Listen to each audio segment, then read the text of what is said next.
Hi, everybody, and welcome back to Barbie Dolls of the Week. So, this week, first of all, I want to just say a quick thing about my new job, and that is that it's going very well and I really like it. So, just want to let you guys know I've been there almost a month. This week it'll be a month on Wednesday. So, moving on, today I want to feature a book and some dolls that are related. And I want to thank one of my longtime viewers, Stardust Ceiling, for recommending the new book by Carol Spencer, who probably some of you know is a longtime Mattel designer, or was. She's retired now. Um, but Carol was there for 35 years, I believe. That's a long career at Mattel and designing for Barbie.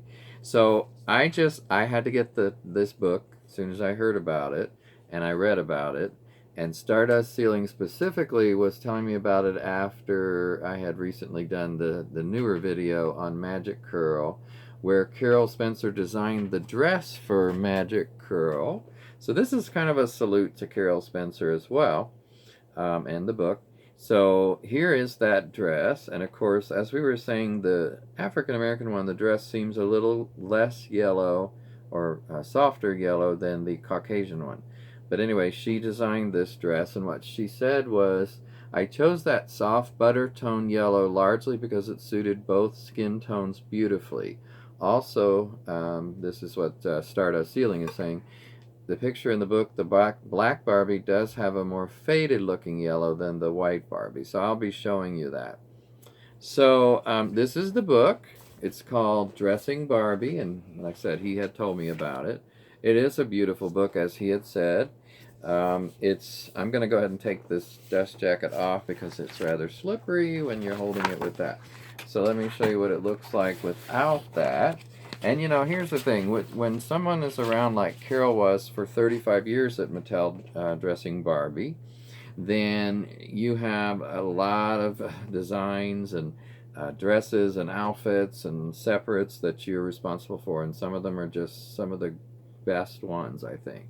You know, obviously Magic Curl is one of my favorite Barbies of all time. It is a very simple dress, but it fits her very well. She's also, I'm going to show you one of the I think this is the first one she ever did at Mattel, is this one here for Barbie. Now, she did a test one before that as sort of part of her interview slash audition to work for Mattel, but this was her first actual one. And this one is, I think it's very beautiful, and it's, like she said, it's kind of reminiscent of Jackie O, and I absolutely agree. It says, my first outfit for Mattel was based on Jacqueline Kennedy's clean classic look, and then it's called Crisp and Cool is the name. She also did, I guess, this one, I believe, here in the blue that you see. But that one might have just been a drawing. I don't think that was, let me see what it says, because I just started reading this, so I haven't read the whole thing yet. The illustrations on the packaging and the booklets came with the dolls in the 1960s, conveyed the sense of romance and fantasy. It says Barbie with the twist and turn waist, pose her any way you want, more lovely than ever. So I'm not sure if that's an actual designed one or not. It might have been.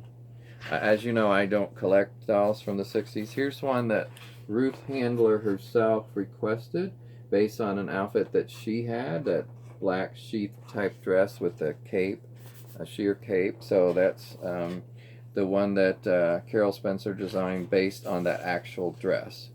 So I wanted to show you, but there's just so much in here. She did the famous My First Barbie that I love so much. I've always thought that was such a beautiful doll and so simple, and of course, as it's supposed to be, easy to dress. And you know, you can do 5 different things with the outfit, which I love. But she talks about that, and she talks about some of the. Of course, this is skipping ahead quite a bit. She has a chapter on the 60s, a chapter on the 70s, and now this is into the 80s, which, of course, that's when I started collecting. But, of course, she talks about some of the international dolls, or dolls of the world is what they became known as. And, of course, I have these 3. I don't have this one. It says, the British royal family inspired the first doll in the line because of a modern-day English princess seemed a good fit for Barbie. I designed a white sequin trim satin bodice and matching full-length skirt with gathered tiers and sheer tricot.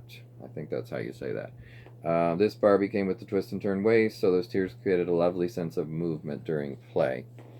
I have to say, from as the part I've read so far and what I've looked through, I so highly recommend this book. I think it's such a great book for Barbie collectors, and it tells a lot about how she started at Mattel, a little bit about her background before that, and some of the drama that happens when you're at a job, regardless of what job.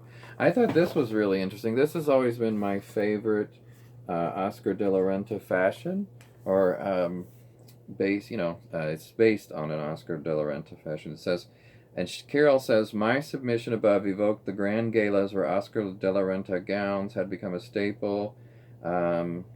So what happened was, I thought Oscar actually designed it, but it's just inspired by his designs, and probably it says that on the package. I don't remember. But yeah, she was one of the many who, I guess, designed from the design team of 4 or 5, however many there were, and he chose the ones that he thought were most closely to what he would have designed, or close to inspired. So here is the actual dress, and of course, as I said, this has always been one of my favorites.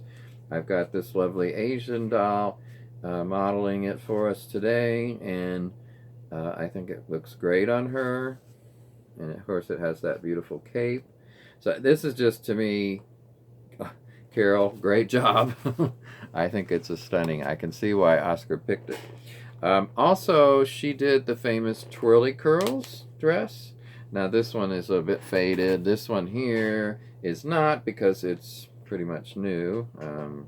So it's not faded. It's a little loose on top, but yeah, it's it's the kind where, let's set her there for a minute. You can undo the skirt. Now this is an angel face in a Twirly Curls outfit. I do understand that, but she looks good in it. So this is interesting. If you look, you see the bottom half that's covered is not faded. Now this is not faded from me, because I have it somewhere where it doesn't get sun. But this is just faded from when I got it. And it does have spots on the legs, by the way. We talked about that recently. So her legs are really kind of not very... It takes a lot of effort to get them to bend at this point. So I think she has arthritis. No, I'm just kidding. Let me set her down for a minute. But yeah, this one is in much newer condition, and I took it out of the box myself, I believe. So this is a great dress, and I just wanted to read you what Carol said about this dress. Let me find that. She goes into a lot of detail, and as I said, I'm only maybe a fourth of the way through. Let me see here. Twirly Curls, I think, came up before this. I should have put markers in here. I think, it's in the 80s, but for some reason it was right before that in the book. So here's Superstar Barbie and some of these outfits that she did. Some of these that are European-based or looking outfits. I love all of these outfits, especially that middle one. This one's an interesting one that she did, by the way. It's called Fashion Originals. It is very original. Here it is on the doll. So, let me go back and see where I missed Twirly Curls. Oh, on this page, I liked this. They were talking about the dogs. Some of the dogs. Let me move this little lady out of here. So you've got Prince here. Let me see, is that the dog's name? Prince, yeah, along Day to Night Barbie. I think Day to Night, I think she says here that Kitty Black Perkins actually designed Day to Night. So she didn't do that one, but I think maybe she designed the dog. So yeah, so here's another one down here. This is, let me see what, Prince and a gorgeous white standard poodle. And then, I don't see a name for this little one down here, but anyway, it's another poodle. She did this plaid look, very 70s, I would say, and several of these. So as Stardust Ceiling was saying, the photography is excellent in here. And some of these are just so, fun, and they're great for that time period, which, to me, that's the whole point. Oh, here it is. Boy, took me a while to find it, but here's the Twirly Curls page, which also has the magic curl. But that's not in the 80s section, so that's what threw me off. It says about Twirly Curls, featuring a long and luxurious head of hair that came with a tool that allowed the girls to twirl locks. Okay, moving ahead. Barbie was a multiracial doll at this point, so Twirly Curls came in Caucasian, African American, and Hispanic. I designed a swimsuit in brilliant fuchsia with a halter neckline and a ruching detail to add shape, and paired it with a wrap skirt finished with a ruffle. Halston, already an iconic designer, was primary inspiration for this look, so I thought that was interesting. And she adds this part that I really enjoyed. Without realizing it, we also expanded our audience as little boys, often via their sisters, discovered the latest doll. Over the years, I've met thousands of male collectors, and they often mention that Twirly Curls was their first purchase. They not only love her look, but also have some fond memories of her from their childhood. I don't think she was my first purchase. I think this one was, but close. So anyway, yeah, it's such a good book, and I just can't highly recommend it enough. By the way, here's a picture of Carol some years back. I don't know how many exactly. And she's in an outfit that's helped inspire these outfits. So she says, in the 70s, a bandana print halter inspired a smaller scale pattern for a group of outfits for Barbie, Ken, and Skipper. And this is another look that was inspired by something she had. By the way, when she went to Mattel, it was, I believe it was 62, let me see, 63. She interviewed April 12th, 1963, 11 a.m. And she interviewed with the HR person, Jerry, which I was glad to hear an HR person mention, since that's what I do.